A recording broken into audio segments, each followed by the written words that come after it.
Welcome to the worst of the best podcast. You wanted the best.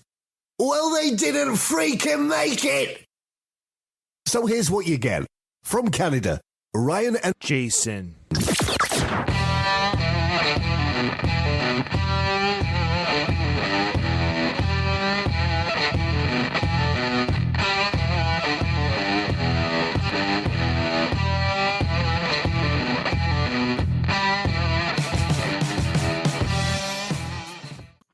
Welcome to another episode of the Worst of the Best podcast. I'm your host, and with me returning again today, my brother Jason. So Jason, you actually have no idea what we're doing. You're going to know very quickly with our audience. Well, the audience knows because they've looked at the podcast title and description of the episode. However, we are doing a music episode. I think it's going to be a fun one, and we're going to play a little bit of a game. And Jason, you are going to play the part of the audience. This is what this episode is about. I'm going in blind, completely blind. I have no idea what we're talking about. Yeah, well, we never know what we're talking about, to be fair. Oh, that's true. And Jason's got a new microphone, so we apologize for the last time that he was on. You got a new microphone. You're sounding better. I did. Yeah. He literally just plugged it in and we hit record. I just got back from picking it up. Okay, what we're doing, folks, is we are doing songs that have been, I don't know if the term plagiarized, copied, whether it was by accident or on purpose. We're going to investigate. I actually don't know what the number is. We're going to kind of play it by ear, literally by ear, of how many examples we give and how long we talk about each artist or each band. Because some bands Jason and I are very familiar with, and we might give a little, hey, this is what we think of the artist or whatnot. But so it's kind of a combination of we're talking about artists, talking about songs, and how the songs, one song or artist kind of copied another song or artist, and we're going to see how egregious this is. So there's two ways we can do a worst pick, Jay. We can do the worst offender, the one that's the most blatant kind of ripoff, or the worst example, or both. So we can have some fun with this. We can say, that was kind of weak. But I think these are some pretty strong examples of plagiarism. And to kick things off, though, before we start, I'm not even going to play the two songs, the original and then the ripoff, because once I tell you the artist, you'll know exactly who I'm talking about. You'll know exactly what song it is. But it's the greatest example of all of this. It's going to set the tone for what I'm talking about. Remember Vanilla Ice, Ice Baby? Yes. And do you recall what song the bass line came from? Yeah, Under Pressure. That's right. The Under Pressure, the David Bowie Queen song, of course. Incredible song. It's such a blatant bass line ripoff of that song, Jason, that people who have gone to listen to the original Under Pressure by Queen and David Bowie, it comes in as a bit of an underdog because people mock it because they mock Vanilla Ice. It almost hurts this incredible song because of the Vanilla Ice song. Quite frankly, more people know that Vanilla Ice bass line than they do the Queen song, as sacrilegious as it might be. Vanilla Ice did not give Queen a heads up. That's right. It's an obvious ripoff. People can do that and ask permission to have that beat or whatever, that loop in their song. Yeah, sample. Queen didn't get any heads up on this? No. He tried to pass it off as his own? No, not that either. Let's listen to the words of Vanilla Ice, Jay. He might answer some of the questions you're asking. Okay. Was making it different. It's totally different. It's a rap song. It doesn't sound anything like theirs. And just to prove his point, Vanilla breaks it down and sings the dings. Ding, ding, ding, diggy, ding, ding. Ding, ding, ding, diggy, ding, ding. Ding, ding, ding, ding. That's the way theirs goes. Ours goes ding, ding, ding, diggy, ding, ding. Ding, ding, ding, ding, diggy, ding, ding. That little bitty change. It's not the same. Ours goes ding, ding, ding, diggy, ding, ding. Theirs goes. Ours goes. Little bitty change. It's not the same. Not the same. Not the same. It's not the same. Does that answer your question, Jay? He's such a professional musician that he can actually hear the difference. Because I can't.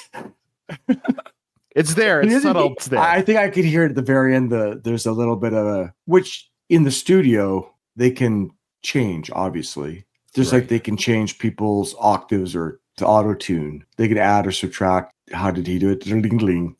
Yeah, so it's a little bit of a miscue or step when it changes verses.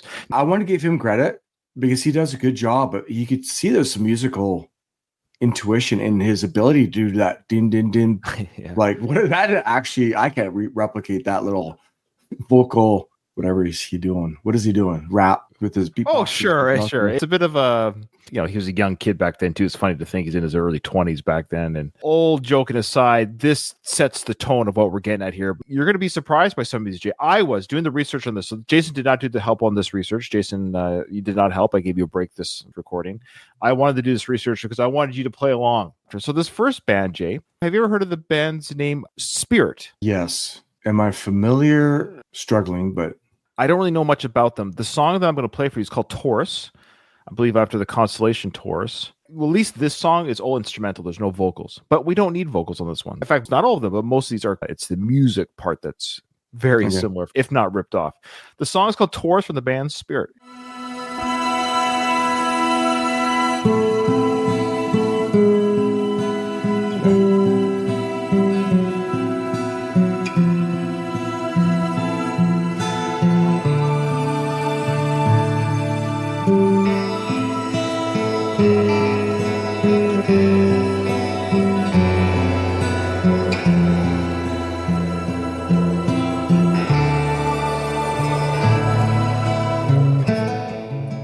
Okay. Do you want to make your guess? Or Stairway to Heaven, Led Zeppelin.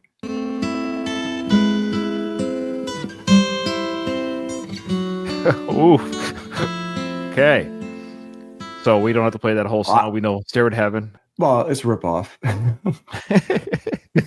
I shouldn't say it's a softball for everyone, but I knew it'd be a softball for Jason. But that's the idea. That's how we're going to play today, folks. Some will be a little bit harder than others, but I think it'd be fun if we played together at home. So yeah, Jay, you nailed that. So I want to listen to Spirit more. That sounded really good. That sounded legit. So for each song, I'm going to give you the claim and the outcome. Very simple. So the claim is that Spirit alleged that Led Zeppelin copied the opening guitar progression of Stairway to Heaven from their song Taurus. The outcome was Led Zeppelin won the court case in 2020. Boy, better lawyers maybe? Well, yeah, when your pockets are deep. Yeah. So we'll let the judges at home play along. Now this one, Jason, might be a little bit tougher. I'm going to give you the artist, of course, is Chuck Berry. You ever heard of Chuck Berry? Yes. The song is called You Can't Catch Me. Don't listen too much to the music, Jay. I'm going to give you a bit of a hint here. It is a little bit of the music, but not really. Don't focus on the music. Berry's publishers claim that this artist, who is part of a band, borrowed lyrics and melody from the song You Can't Catch Me by Chuck Berry. This was a little bit tougher, but it's there. Custom made, 'twas a flight deal with a powerful motor and some hideaway wings. Pushing on the button and you will hear her sing. Now you can't catch me. Did you have a guess right now? I'm going to say U2. Nope. Hawk Moon? Okay. Not that recent. The music styling of the other song is the same. This was a little bit harder. The vocalizing, the way that he's vocalizing the lyrics, phrasing. That's right. Okay, let's hear a little bit more. Chuck Berry will actually say a lyric that the other band uses the exact same lyric. It's a very odd word, and that might be a big hint. It's coming up. New Jersey Turnpike in the wee hours. I was rolling slow because of drizzling showers. Yeah, come a flat top. He was moving up with me, then come waving goodbye. It's the flat top part. That's right. It's the flat top. Okay. I caught it. Yeah, I know, it's at the tip of your brain. Another famous band covered the same song that we listened to growing up. Yeah, come a flat top. He was moving up with me, then Juju eyeballs. Oh yeah. Okay, yeah. The Beatles. Yeah, come together. No shoe shine. He got Trojan football. He got monkey finger. He shoot Coca-Cola. The way that they're phrasing the lyrics. Can't play too much more of the Beatles. Hopefully that wasn't even enough for a hit. Whatever. It takes a long time to clear from YouTube. They're the worst. All right, so there you go. Not bad, Jay. You got that one with a little bit of hints, but you got it. Okay, so Chuck Berry's publisher again claimed that John Lennon borrowed lyrics and the melody from the You Can't Catch Me song. The outcome, Jay, was it was settled out of court. Lennon agreed to record Berry's songs as part of the settlement. When things are settled, it's either, you're right. What do you want? It's too much to argue. Well, that flat top, the phrasing of the flat top into the lyrics is way too coincidental. Yeah. Now, this next one, we have actually, I don't want to give away too much hints here, but we did a music episode in the last few months. This band and song featured on that list, but I don't want to give away too much, but I'm going to play the Hollies, The Air That I Breathe. So the Hollies allege that this band song copied chord progressions and melody from their song? If I could make a wish, I think I'd pass. Can't think of anything I need. No cigarettes, no sleep, no light, no sound. Any idea? No. But you know what does come to mind? The Verve sonnet. This reminds me of the Verve.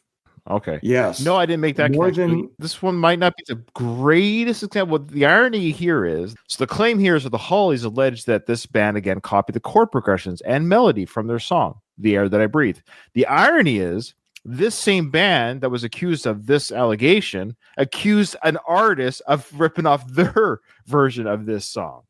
Okay, you follow me? This band got accused and also accused another artist of ripping Right. off their version of the accusation. They accused a band, and another band accused these people. Yeah, so they're in the middle Yeah. of being accused and throwing accusations. Yeah. So you ever heard of Lana Del Rey? I think that's how you say it. Lana Del Yeah. Rey. I don't really know her. I know the Oh, name. she's great.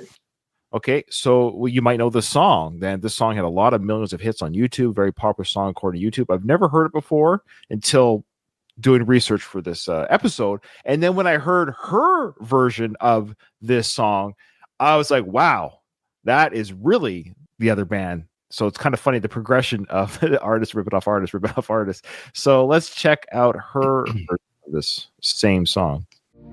I'm crossing the threshold from the ordinary world to the reveal of my heart. Undoubtedly, Lower version. that will for certain. What bands do, or what they'll slow it down or spread Okay. it out, or to get Any around. guesses yet? No. Just like an angel, skin makes me cry. Yeah. No sound, I hear it. nothing to eat. Take the dead out of the sea. Yeah, there it is. You have The Air That I Breathe, faster version, Radiohead in the middle, and Lana Del Rey quite slower. So it's the same. Yeah,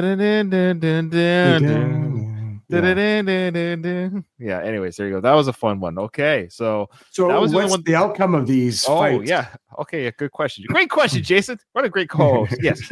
So back to The Air That I Breathe, the Hollies, The Air That I Breathe. The claim was the Hollies alleged that a Radiohead's Creep copied chord progressions and melody from their song. The outcome was songwriting credits were given to the Hollies writers from Radiohead.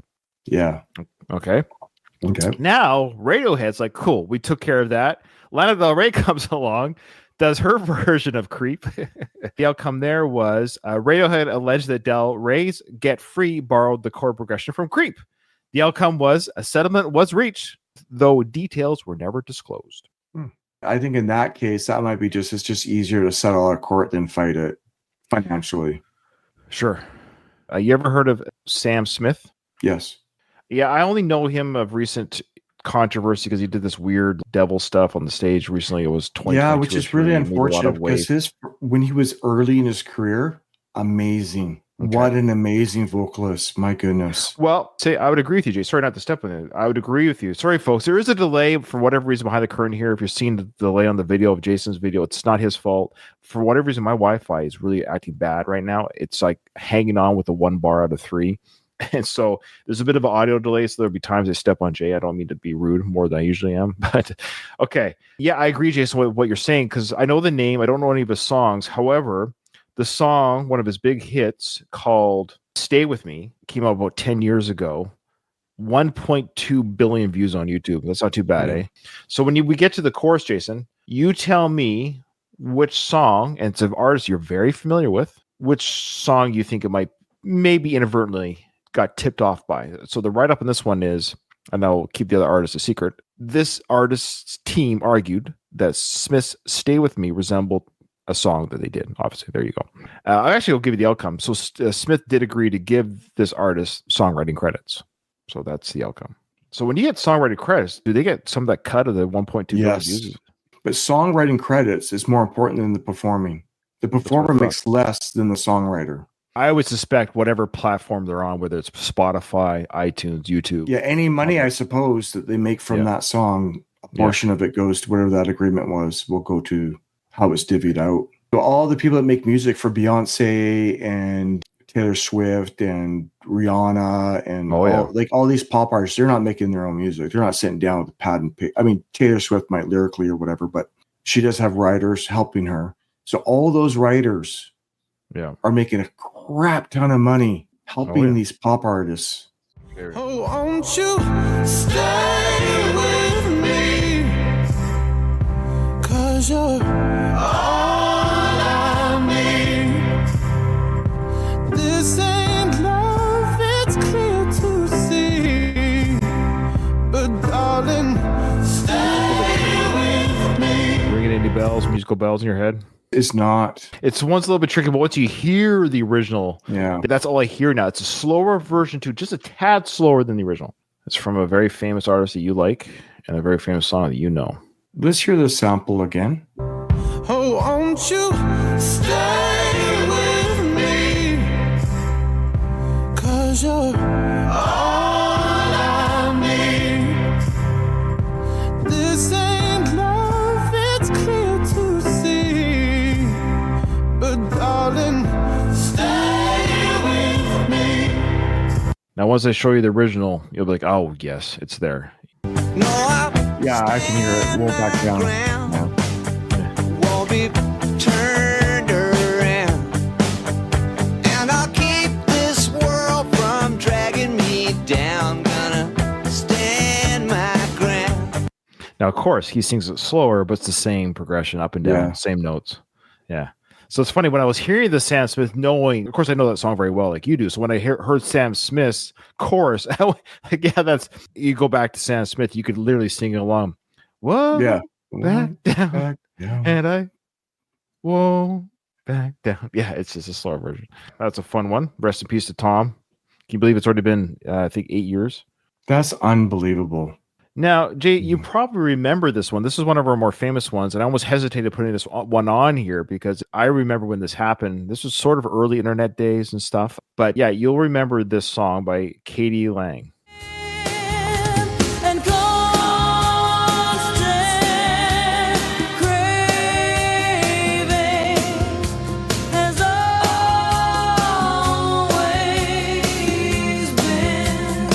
Okay, do you remember which band?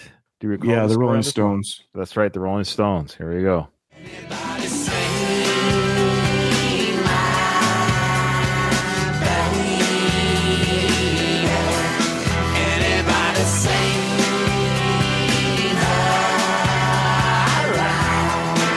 Now, what I love is the Rolling Stones.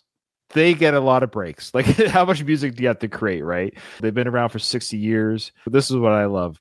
So the claim was the Stones themselves noticed the similarity between their song and Katie Lang's track, and Lang was given co-writing credits preemptively. That's very interesting. I wonder, like, if their team was just like, hey guys, just so you know, this is pretty bang on. And it came around the same time-ish, because this was early 2000s, late 90s, I think. One way or the other, the Stones were just like, oops. And I love how they're like, before the song even came out, they gave Katie, and that's what I kind of remember. It's like she already had writing credits on the album before it got released. Joe Satriani, does this one sound familiar to you? I don't recall the song, but I know that there is a battle there, yes. Yes, yeah. All right, so I'm going to play you Joe Satriani's version, because his came out first, and then a very popular band came out afterwards with their version of Joe's song.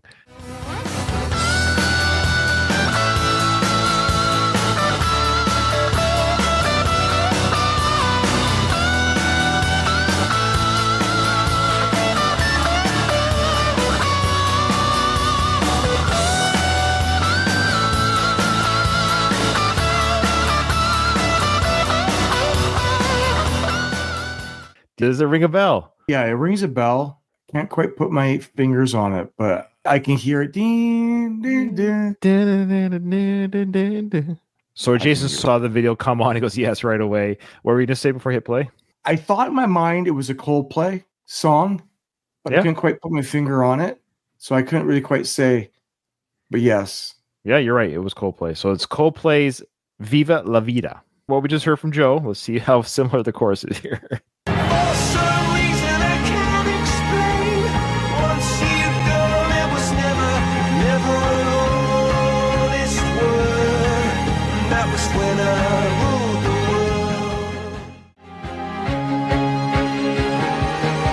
One violin, I think it's the violin parts.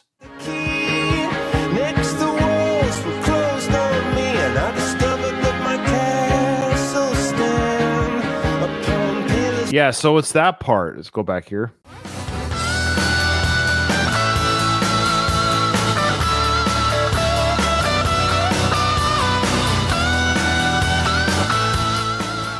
Is that overlay? I wonder if there's some mashup where you can put Joe's music underneath that singing part. I'm sure people have.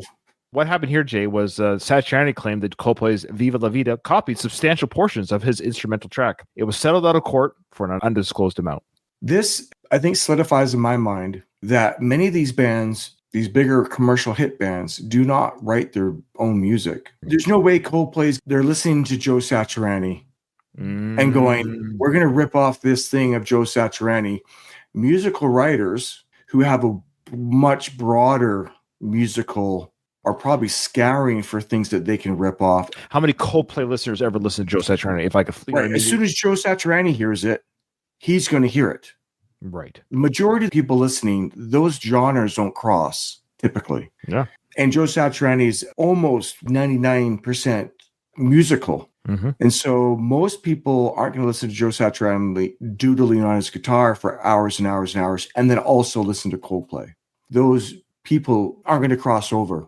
But the people who write music in the industry will have a broad range of influences in the music. And they probably have heard that and go, that's a really catchy little ditty in there. No, it's a good theory. So they insert these ideas into music that the artist has no idea will be there. Right. They just assume that the people helping them write are pure themselves. Oh, they're helping me write this music. They have no cheat or what, they're cheating. Yeah, I agree with you. I think there's a combination of songwriters. They're scouting other songs and ideas. Yes. And I also think there's sometimes stuff in the universe where humans, we did this episode previous to this one, remember? The similarities, where somebody had a comic that they created on the other side of the world, Dennis the Menace.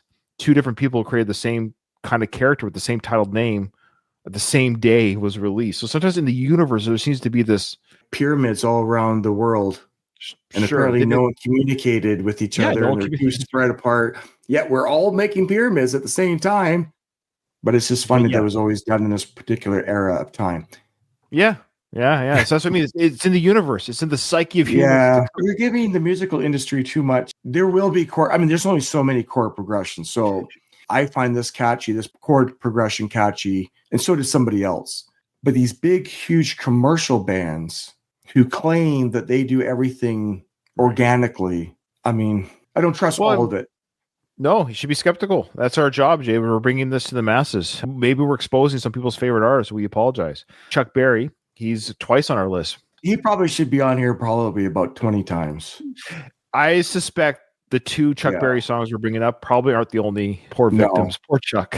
Poor Chuck. So tell me if this song, Jason, sounds like another song.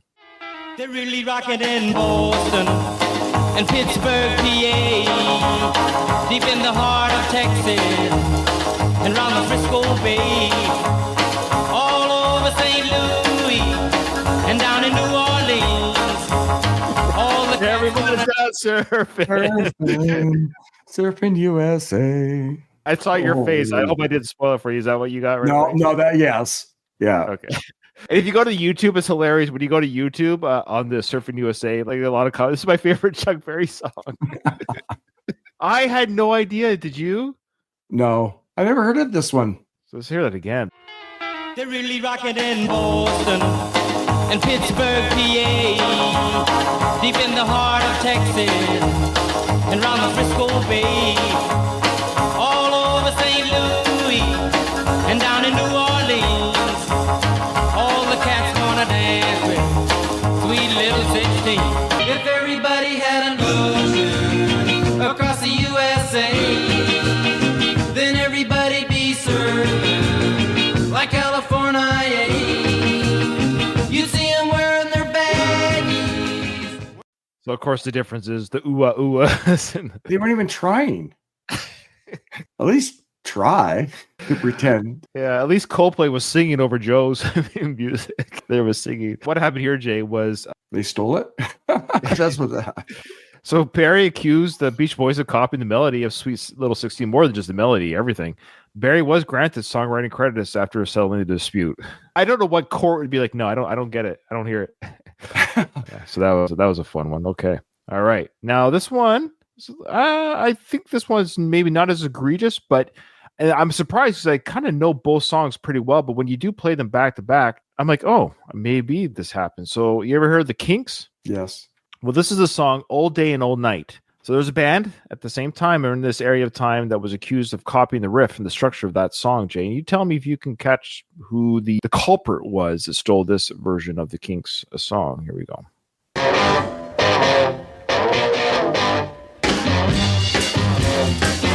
I'm not content to be with you in the daytime. Girl, I want to be with you all of the time. Any guesses? Girl, you really got me. That's their song as well. That's their other song. Oh, is Well, it? yeah. So yeah, they sing both. So they copy themselves? They copy themselves. Am I not hearing that? That one is "You Really Got Me, Girl." Or is it Pretty you Woman? Really got me. No, good guess. It's Oh. good guess. In that era, it's in that era. Again, listen to just one more time, and I'll bring up the other one. It's not as egregious. Like I said, it's not as egregious, but you're like, oh, I see it though. Once you hear it. I'm not content to be with you in the daytime. Girl, I want. Oh, I love you. Won't you tell me your name? Hello, I love you. Let me jump in your game. What do you think? Yeah. For me, it'd be too coincidental. I hear the song. I'm not that big of a Doors person, but I knew once you hear it, you'd know it right away. Yeah. So the Kinks accused the Doors of copying the riff and the structure of their song, and the Kinks did indeed receive a settlement and songwriting credit. So there you go. yeah, I would agree with that. Am I bad to think that they ripped themselves off? Well, it's like saying playing an AC/DC song. It says I don't. I guess. All right, Jay. Now this one, you ever heard of Lady Gaga and the song "Born This Way"? And do you already know this one? No, I do not know this one. I mean, I know the song "Born This Okay. Way," but I do not know what she's ripping off. Look, you're very familiar with who she might be accused of copying here. Maybe it's intentional, because I'll give you the outcome later. Maybe it's intentional. I don't know. But here is her version of this song. Or, well, it's her song, I should say. Find the chorus here. So it's definitely the chorus. The chorus, I believe, is almost... Right now, I'm hearing Madonna. Which song? Am I right? Yeah, that's the artist. Boy, I barely even played a Vogue? second of it. Vogue? It's in that era. It's not Vogue. I'll play her chorus. Yeah. So hold your head up, girl, and you'll go far. There's an I'm beautiful. Yeah, so she's on the steps. in That's the right. video. She's on the steps and she's wearing a suit. What Yeah. song? You're totally saying the song. You just forgot the title. So let me play a little bit more Lady Gaga.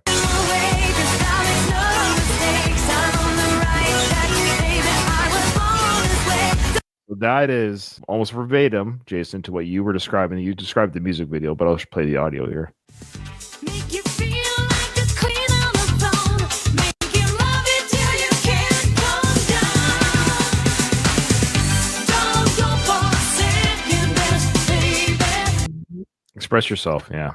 Yeah. So very similar. So what do you think the outcome of here was, Jay? Now it's funny. Madonna didn't do the accusation. It was critics and fans pointed out that Gaga's song resembled Madonna's '89 hit in melody and theme. Madonna did nothing about it. Yeah. What do they say? Imitation is the best form of Flattery is the greatest form of flattery, or whatever. Whatever they say. Yeah.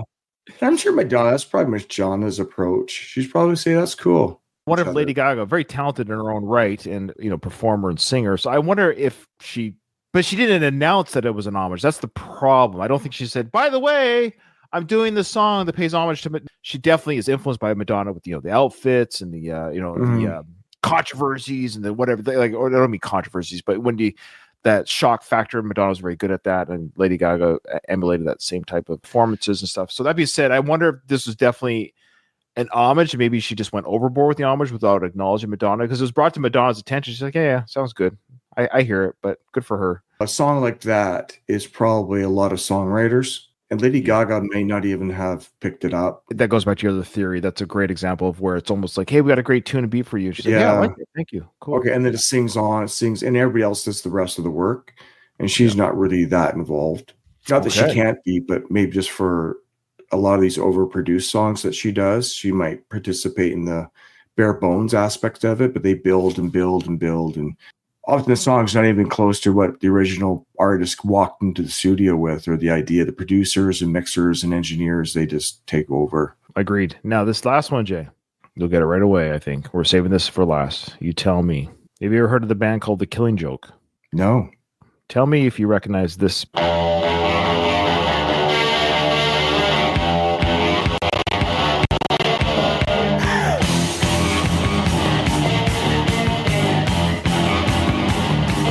Yeah, Nirvana.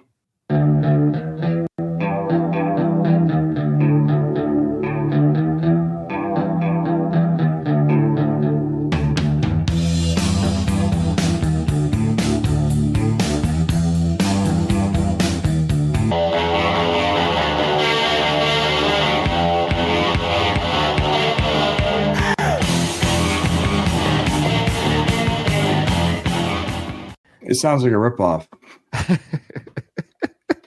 That's way too close. That's not a coincidence. So what was the outcome here?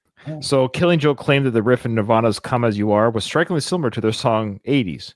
Killing Joke never filed a lawsuit, but the similarity has been widely acknowledged. If you go to YouTube, it's all over the comment section. Everyone says this is my favorite Nirvana song or whatever it is. So who ripped off who? Oh, Killing Joke was ripped off by Nirvana. Oh, good. Yeah. But Killing Joke probably would have made the most amount of money if they went to court. They pulled a Madonna card. They just let it go. They shouldn't have. They would be much richer if they went to court over that. So there you go. That's the full list. Now, I'm sorry we're all over the place, but let's see if we can do a quick rundown, Jay. So again, you can do what do you think is the most egregious or maybe the worst example? I'm going to kind of go with the most egregious because I think they're all pretty strong in some ways, but I'm going to go with most egregious myself. Maybe a worst example too, but I don't want to do worst example because that reflects my job finding these songs. Yeah, but there's way more, right? There's so many of these examples. Zeppelin has a ton of allegations of ripping people off. Those are honorable mentions. Led Zeppelin's Whole Lotta Love versus Willie Dixon's You Need Love was a ripoff accusation. It was one that I left it off the list. I try to stick to. I actually had more that I actually have this list in front of me. I have more. One for time, obviously, and two, people can let us know of ones we've missed if they want to interact with us via email or YouTube comments. Yeah, there are more. Obviously, this isn't the only list, but I wanted to do songs that you would in our audience would be very recognizable. It's like, oh yeah, Surfing USA and all that stuff. Like none of these songs were like you got majority of them without even hearing the original that I was talking about. I try to keep it to like songs you and I both knew, if that makes sense. Another one was Katy Perry's Roar versus Sarah Bareilles' Brave. There's actually a YouTube video that shows they play back and forth. They make it one song. That's how similar it is. And Sarah Bareilles also pulled Madonna and said, she didn't mean it. She didn't believe Perry copied her song intentionally. She acknowledges the similarities. So again, where this could be songwriter, you're right. It could be Sarah Bareilles' team saying, we work together with her writing team. Oops. Or it's a bad look if you're crying. It could be. It could seem petty. It could seem petty. Again, there was fans and critics that noticed that similarity the same way they did with Madonna, but both Sarah Bareilles and Madonna did the same thing. They were like, nah, that's cool. Whatever. Okay, so here we go. Refresher. We started off strong, of course, with Led Zeppelin's Stairway to Heaven with Spirit's Taurus. Chuck Berry's You Can't Catch Me versus the Beatles Come Together. Radiohead's Creep versus the Hollies In the Air That I Breathe, along with Lana Del Rey getting into a little threesome with Radiohead there. Sam Smith's Stay With Me versus Tom Petty's I Won't Back Down. Coldplay's Viva La Vida versus Joe Satriani, If I Could Fly. The Rolling Stones, Anybody See My Baby versus Katie Lang's Constant Craving. Again, I love what the Stones did. They're like, whoa, yeah, you're right. But let's just give her the credits before the album gets released. I love that class act by the Stones. That's a weird one because it sounds like a ripoff. I don't know. I don't know how that one happened. How can it be that so close? But you're right. What that conversation was, did they just rip it off and say, oh, we better give her credit? We like this so much. Who knows what the conversations were in the studio? You're right. Yeah, it's a fascinating one. Because they acknowledged it preemptively. So what does that mean? Right. Or it was a complete fluke, and then somebody said, hey, do you know how close that is to this song? Do they really know Katie Lang? Are they listening to Katie Lang and going, oh, now that we've made the song and it's complete, we now hear it as a Katie Lang song. We better give her credit. Yeah, I think the Stones, I think they write their own music. I think this is I do too. For the most part, yeah.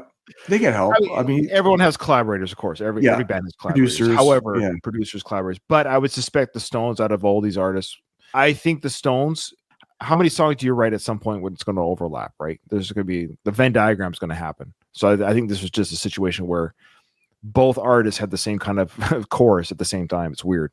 The Beach Boys, Surfing USA versus Chuck Berry's Sweet Little 16. Nirvana's Come As You Are versus Killing Joke 80s. The Doors, Hello, I Love You versus the Kinks, All Day and All Night Long. Lastly, Lady Gaga, Born This Way versus Madonna's Express Yourself. Jay, quite a few egregious hits on here, but which one do you think is the most egregious? I think I'm going to have to go with Surfing the USA, ripping off Chuck Berry. It's almost like a Weird Al song. You know what I mean? They just literally changed the lyrics. And Chuck Berry deserves better than that. I mean, he is a godfather of a lot of rock and roll. Yes. American rock and roll. And that to me just feels like an absolute. That was a grand example of the white man stealing the black man. That's how I feel. Yeah. I feel like they just we just take whatever we want. So that's why I'm picking. I just think that's an absolute theft. For the sake of having something else on the list, because there's actually just more than 10 songs, I think, or 10 examples we gave, I'm going to pick a different one, but couldn't agree more. That is a great pick, Jay. That was the Beach Boys pulling a Weird Al and just changed the lyrics. That's all they did. I'm going to go with Nirvana's Come As You Are, taking the Killing Joke's riff. It's literally, they heard that riff and they said, let's just slow it down half a beat per minute, whatever it was. They just slowed it down. You heard it right away. The moment I play, you're not even a huge Nirvana fan. When's the last time you listened to that song, Come As You Are? When we did our album review of Nirvana. Yeah, we did our mini 3-minute review of that album. Yeah, if you want to hear our Nirvana Nevermind album review, I believe it starts before the U2 Octoon Baby album review. Yes, it's very mini. It's very mini. It didn't take long to go, this album sucks. Yeah. I almost picked Radiohead again because I hate that song so much. It keeps creeping into our list, Radiohead's Creep.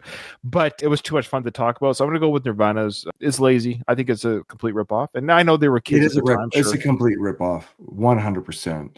I'll give them, the only credit I'll give them is that they were young and kids at the time. So they probably thought, again, no one's going to hear of this. What was the name of the producer that worked with them? During that album? Yeah. Nevermind. But what about him? I wouldn't be surprised if he heard the Killing Joke and just ripped it off, because he actually did quite a bit of help on that album. I've seen interviews and stuff, and he was a big polisher of that album. Okay, yeah, he's been producing albums since 83. For a long time, yeah. His name is Butch Vig. Butch, yeah. Oh, he is, that's why he looks and sounds familiar. Butch Vig. Yeah, he knows his music because Butch Vig, Jason, he is the drummer for the band Garbage. Right. Yes. And he's still with the band Garbage. So he's played on every Garbage album. He still tours with Garbage, and he's a music producer. So this guy knows music. So I would suspect, Jay, if anyone brought that into the studio, might have been him over Kurt. Yes. Interesting. So what else? I'm just going back to Butch here. He's been on every Garbage album, which they have actually 7 studio albums.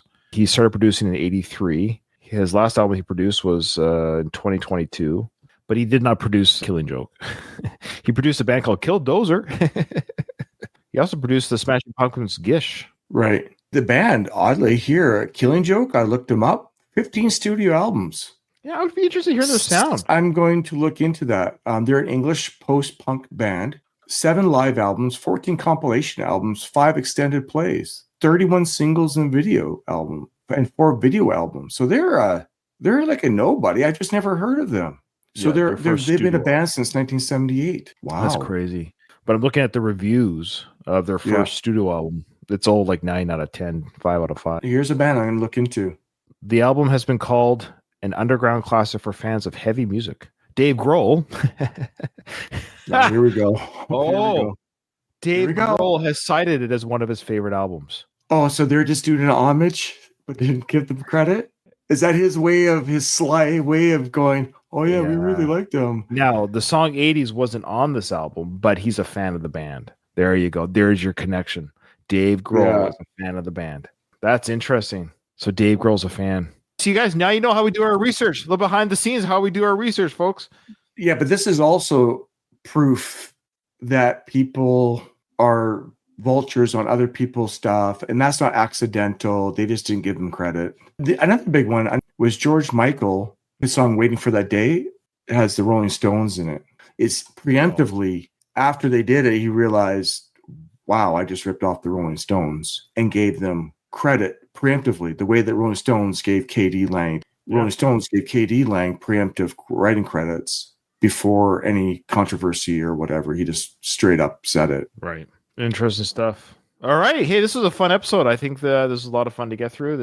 Remember, in front of every silver lining, there's a cloud. And today for Jason, it was the Beach Boys Surfing USA ripping off Chuck Berry's Sweet Little 16 verbatim. And for Ryan, it was Nirvana's Come As You Are, slowing down, but ripping off verbatim the Killing Joke song, the 80s.